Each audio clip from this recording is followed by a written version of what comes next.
tym filmie zobaczycie, jak w amatorski sposób odnowić kopertę zegarka ze stali nierdzewnej. Następnie zamontujemy mechanizm zegarka do tej koperty, a w trzeciej części filmu sprawdzimy dokładność chodu tego zegarka na Time Grapherze. Cześć i witam wszystkich moich stałych widzów na Ticking Watch oraz także wszystkich nowych widzów.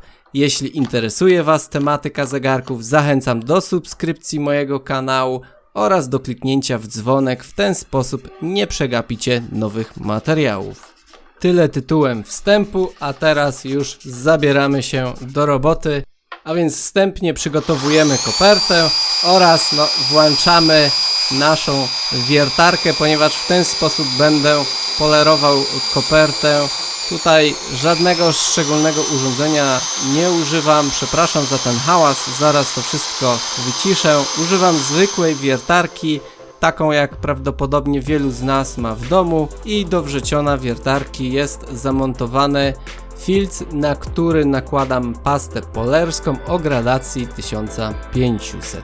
Nie wiem, czy nie jest to jeszcze za mało, przydałoby się być może 2000, wtedy ten efekt byłby jeszcze lepszy, a właściwie najlepiej byłoby to stopniować, ale jak widać oczywiście tutaj film troszeczkę przyspieszę, ponieważ pokazując cały ten proces zajął mi gdzieś około godziny. Tutaj taka zasada, jeśli chodzi o odnowienie koperty: im więcej czasu poświęcimy na polerowanie, na przygotowanie całego tego procesu, wtedy lepszy efekt będzie. Wstępnie przygotowałem sobie kopertę papierem ściernym o gradacji około 600, troszeczkę trzeba popolerować, aby te grubsze rysy zeszły, i od razu przechodzę do polerowania koperty z zastosowaniem pasty polerskiej. Być może lepszym rozwiązaniem byłoby to też stopniować, natomiast ten sposób jest szybszy. Oczywiście poleruję kopertę naszego Seiko 5 tam, gdzie ona była wypolerowana, a więc boki koperty oraz jej krawędzie. Natomiast góra była szczotkowana i to zrobię w kolejnym etapie. Jak widać, już po takim wstępnym polerowaniu efekt jest. Przynajmniej ja jestem zadowolony. Tam, gdzie jeszcze jakieś rysy są widoczne, trzeba to poprawić papierem ściernym, i później to miejsce również polerować dalej. Pamiętajmy również o bezlu. On też jest, czy był właściwie wypolerowany, a więc go też wypolerujemy. Cały film oczywiście zrobiłem w nieco przyspieszonym tempie, ponieważ pokazywanie całości zajęłoby chyba zbyt dużo czasu, a nie o to chodzi. Chodzi o to, aby pokazać, jak ja to właściwie robię. Jestem tak naprawdę całkowitym amatorem, jeśli chodzi o polerowanie koperty. Jeśli macie jakieś pomysły, chętnie bym się o nich dowiedział w komentarzach poniżej. Kolejna rzecz, wykorzystałem pastę polerską, taką do polerowania lakieru, została mi jeszcze po samochodzie. Nakładam na nasz filc oraz jeszcze dopolerowuję. Efekt powinien według mnie być nieco lepszy.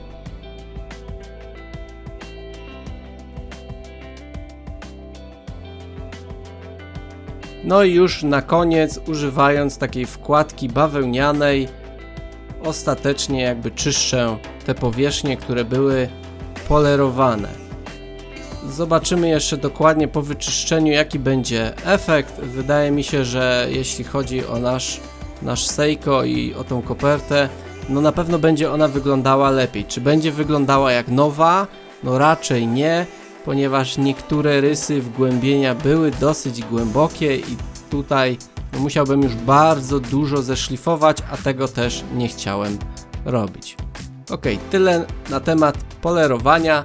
Teraz przechodzę do odnowienia powierzchni wierzchniej, tej górnej naszej koperty, naszego Seiko, i do tej czynności używam papieru ściernego. Przykładam po prostu kopertę na płasko do papieru i takim ruchem posuwistym robię wzór taki, jak był w oryginale, a więc takie po prostu pasy czy paski. Nawet nie wiem, powiem szczerze, jak to nazwać. Wiem, że fachowo to się nazywa szczotkowaniem.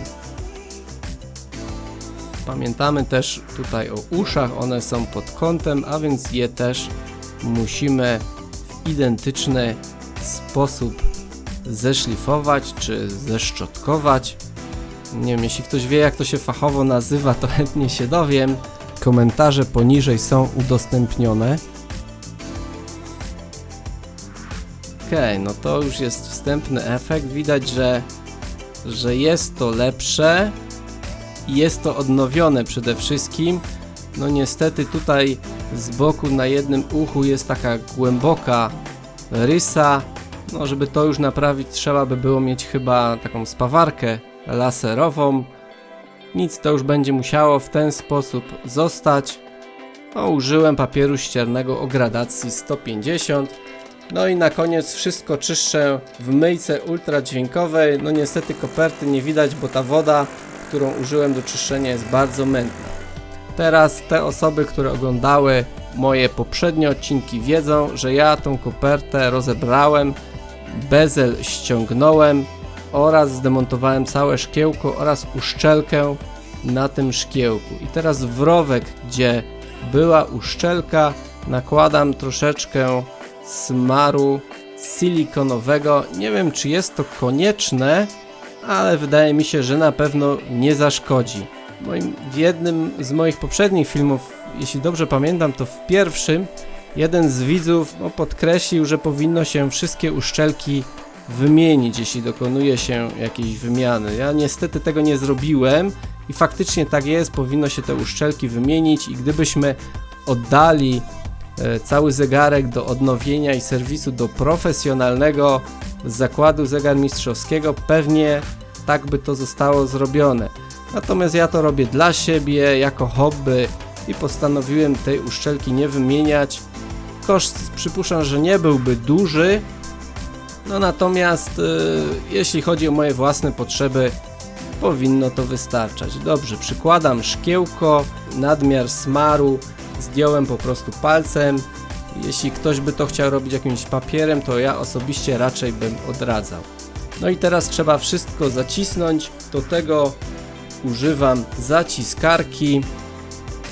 Po dopasowaniu odpowiednich zacisków, odpowiednich krążków po prostu całość zaciskam. Tutaj trzeba uważać, żeby przez przypadek nam to szkiełko nie uległo zniszczeniu. Dla ciekawskich, grubość szkiełka w tym zegarku to była 1,5 mm, więc gdyby ktoś szukał, to 1,5 mm powinno pasować. Średnica, jak dobrze pamiętam, 30 mm, ale to zawsze sobie najlepiej zmierzyć. Ja zawsze wstępnie dopasowywałem tak, aby idealnie ten krążek pasował mi do bezla i następnie poprzez taką mikrofibrę, poprzez taką ściereczkę zaciskam tak, aby niepotrzebnie powstały jakiekolwiek rysy.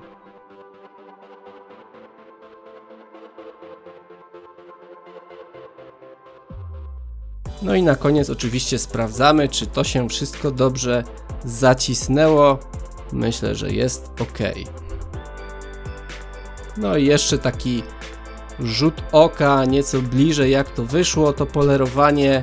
No jak widać, są jeszcze pewne takie głębsze rysy, jakieś uderzenia, coś tam zostało, natomiast efekt jest na pewno całkiem niezły i ta koperta o wiele lepiej wygląda niż wyglądała poprzednio. I gdybyśmy tylko przeserwisowali sam mechanizm, zegarek by chodziłby dobrze, natomiast na wyglądzie jakby dużo nie zyskałby, ale tak też zyskuje nie tylko tą wartość techniczną, ale również tą wartość taką estetyczną.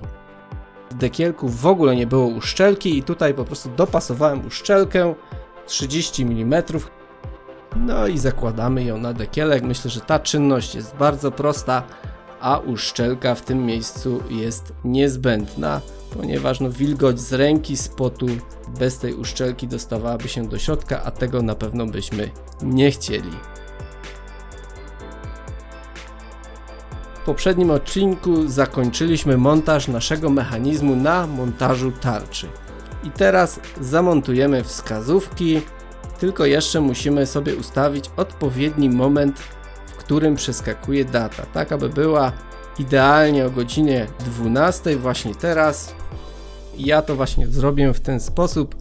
Ustawię moment przeskoku na godzinę 12.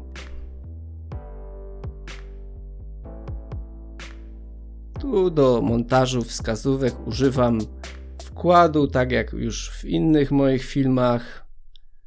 No i sprawdzam, czy dobrze ta wskazówka się zamontowała, czy dobrze siedzi. No wyszło mi, że niestety troszeczkę za głęboko. Trzeba ją w najzwyczajniej w świecie troszeczkę podnieść, podważyć. Tutaj dźwigieńkami, które też sobie sam dorobiłem i myślę, że każdy, kto chciałby zajmować się właśnie takim hobby, może sobie takie dźwigienki sam dorobić. Ok, myślę, że teraz ta wskazówka godzinowa już jest dobrze zamontowana, a więc kolejna część, czyli montaż wskazówki minutowej. Tutaj też dopasowujemy. Zegarek cały czas chodzi, on tam sobie powolutku tykał. Pewnie już troszeczkę się czas przesunął pomiędzy jedną wskazówką a drugą.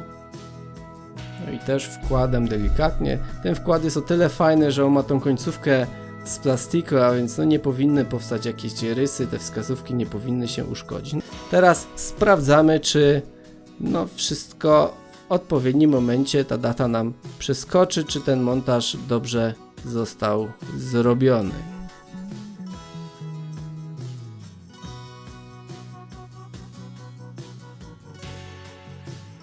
Teraz patrzymy, o której dokładnie nam dzień miesiąca przeskoczył i przeskoczył troszeczkę przed 12, a więc można całkowicie te wskazówki zdemontować i montować jeszcze raz, albo tak jak ja tutaj spróbować przesunąć tak szybko, tak aby nie przesuwała się wskazówka godzinowa, tylko ta górna wskazówka minutowa i w ten sposób jakby poprawić cały ten moment przeskoku daty. Jeszcze poprawię tą wskazówkę minutową. No i sprawdźmy po raz kolejny. Tutaj w tym zegarku prawie 3 razy mi to zajęło. No i ostatecznie na tym zakończę. Troszeczkę po godzinie 12 nam przeskakuje, ale myślę, ja już jestem zadowolony, ja to tak zostawię. No i wskazówka sekundowa jeszcze została.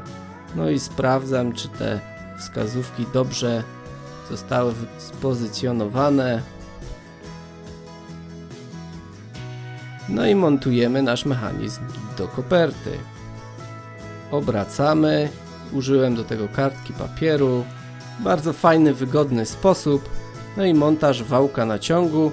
Tutaj pamiętajmy, aby ten pierścień, ten biały pierścień, gdzie jest strzałka, był odpowiednio spozycjonowany względem tego otworu na wałek naciągu, ponieważ jest tam takie wgłębienie, takie wcięcie w tym pierścieniu i ono musi być dokładnie tak jak tutaj jest to pokazane na rysunku, inaczej ten pierścień nam po prostu do koperty nie wejdzie, właściwie cały mechanizm.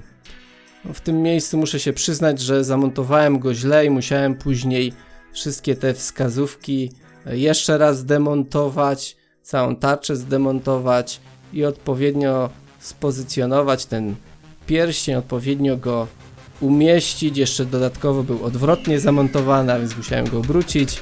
Troszeczkę zabawy było, no po raz pierwszy tym mechanizmem się zajmuję. Po raz pierwszy miałem Seiko 5 w swoich rękach. No niestety takie rzeczy zdarzają się, jeśli robimy to po raz pierwszy. Jest to jakby część całej tej zabawy. Nie ma się tym co przejmować. I oczywiście gdyby ktoś tylko takie mechanizmy robił, no, w pewnym momencie tak się wyrobi, że pewnie montaż cały nie za wiele czasu mu zajmie. Ok, wałek, a właściwie wałek to nie wałek, tylko wachnik zamontowany. Jeszcze tylko nasmarujemy łożyska. Troszeczkę za dużo mam tutaj tego oleju, ale zaraz sobie też z tym poradzimy. Widać, że jest już dosyć spory luz na tym łożysku. No jest to znak, że zegarek już sporo lat sobie chodził. Ten wachnik już wiele tysięcy razy na pewno się obrócił.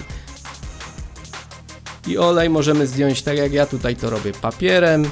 To był zwykły paragon zgięty, a najlepiej Rodico. Rodico to taki coś w rodzaju takiej gliny. Fantastyczna rzecz, w wielu miejscach przy montażu czy demontażu zegarka się przydaje. zakręcamy nasz dekielek już z uszczelką, na razie wstępnie, później możemy to dokręcić. I otóż nasz Seiko zmontowany chodzi, więc na ten moment wypadałoby mu zafundować jakąś fajną bransoletę lub jakiś pasek. No niestety Japończycy wpadli na fajny pomysł zrobić tą odległość między uszami na 19 mm, a zazwyczaj mamy albo 18, albo 20.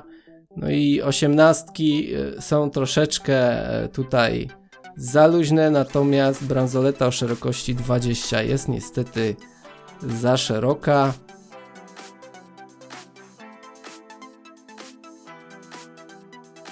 Więc zafundowałem mu po prostu pasek na to o szerokości 18 mm. Całkiem nieźle prezentuje się na tym zegarku. No i wreszcie wypadałoby sprawdzić, czy nasz zegarek ma odpowiednią dokładność chodu, a w ogóle jaką ma dokładność chodu. Ja już oczywiście wcześniej wstępnie go doregulowałem, no i to, co tutaj za chwilę zobaczycie, to jest to, co udało mi się najwięcej z niego wyciągnąć. Być może gdybym spędził jeszcze troszeczkę więcej czasu na regulacji tego zegarka, ja oczywiście troszeczkę ściszę teraz, ponieważ to tykanie mnie osobiście nie bawi, więc wolę je ściszyć i troszeczkę nawet przeszkadza. A więc tarczą w górę dokładność tego zegarka to jest plus 8 sekund na dobę, co moim zdaniem, no 10, co moim zdaniem jest wynikiem co najmniej dobrym, biorąc pod uwagę, że ten zegarek ma prawdopodobnie ze 20 kilka lat. No tarczą na bok już jest nieco gorzej, ponieważ no i amplituda strasznie się zmniejszyła, no i już zegarek zaczął spóźniać. No, prawdopodobnie ma to związek już ze zużyciem części. W poprzednim odcinku wspominałem, że na przykład łożysko pod koło sekundowe nie jest z kamienia, jest z mosiądzu, a więc no troszeczkę to takie dziwne moim zdaniem rozwiązanie. No ale tak już, taka jest konstrukcja tego zegarka. No i wreszcie tarczą w dół. I tutaj powinno być mniej więcej podobnie jak tarczą w górę, ale zaraz zobaczymy, jak to dokładnie wychodzi. No ta dokładność jest w miarę akceptowalna, jeśli chodzi o zegarek mechaniczny, tak już wysłużony. Nowsze zegarki z pewnością mają te wartości o wiele lepsze. Ja dziękuję wszystkim, którzy obejrzeli ten odcinek oraz wszystkim, którzy obejrzeli w ogóle całą serię i są fanami zegarków Seiko 5. Mam nadzieję, że w tym serwisie znaleźli sporo przydatnych informacji. Jeśli filmik się Wam spodobał, polubcie go. Będzie mi bardzo miło, jeśli zasubskrybujecie mój kanał. A tymczasem dziękuję, zapraszam do moich pozostałych filmów oraz oczywiście zachęcam do odwiedzenia mojego kanału w przyszłości, ponieważ na pewno pojawią się nowe filmy. Dzięki, cześć i do zobaczenia wkrótce.